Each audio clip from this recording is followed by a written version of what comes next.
how do plants get their mass?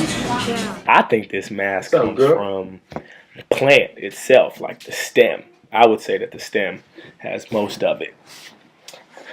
Plants get their mass by a mixture of sunlight energy and water. And so I believe the mixture of those two things with chemical systems in play create the mass of the plant. Can I add to Please that? do. Yes, yes. I'm thinking that if there's mass, there has to be actual material. So like you said, the minerals, like I think they're getting stuff from the soil that they're building from their body. All of the mass comes from the air when they're getting all the carbon dioxide out of the atmosphere and they're sucking all that in. They take all that carbon and they turn it into mass. I was initially thinking water, because water has lots of mass and humans are mostly water. Why do plants need water? I would say that plants need water because of the oxygen, or helps get more oxygen in it to help it grow. Oh, I wish I knew this. They're involved in something called transpiration, but I don't know what that is. Okay. Water provides an environment in which chemical reactions become much more likely to happen and gives molecules the ability to move around a lot easier. It also helps maintain a balance of pressure from inside and outside the cells. Good question. I should know this because living things generally need water. That's all I know. Yeah. Why do we need to eat food? Give ourselves energy to do things.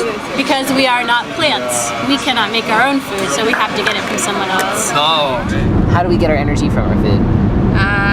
Our bodies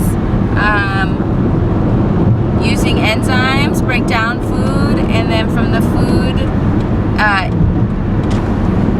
maybe the breaking down of the food leads to heat and then heats the energy? I don't know. I would say we get energy from our food, from the calories, which are energy, and those, when entered into our system, actually break down into energy. I think carbohydrates are what give us the most energy. It's the type of food that gives us the most energy.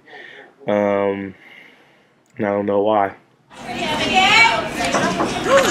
Right, it's in the digestive tracts, right? It goes down, and certain things are taken out of the food into the large intestine, into the walls, and then soaked into the rest of the body. So we take food and then we break down into smaller pieces that our bodies can deal with, and that makes ATP, and that is energy, and the things we don't need become waste products, and we all know where those go, kids. No idea. It has something to do with ATP.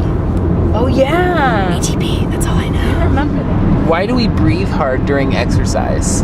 Why do we breathe hard during exercise? I think it's because our muscles need more oxygen, and so we need to breathe. Our heart needs to work harder to get that oxygen and pump it out to our muscles to help it work better. So we breathe more. When you're exercising like continually, you're breathing hard because your body is metabolizing faster and so needs more oxygen to make that metabolization happen, so you need to breathe more to get that oxygen.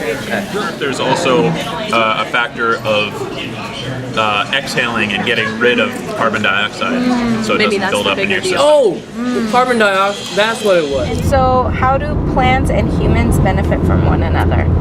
Well, humans benefit from plants in a lot of ways. From like food, and like we can like make things out of them, like homes and paper and things. We needed plants to exist in order for it to be a habitable, like a place that we could actually survive. Right? Humans take in oxygen, and the byproduct of our cellular respiration is CO2, and plants need CO2, and the byproduct of their photosynthesis is oxygen.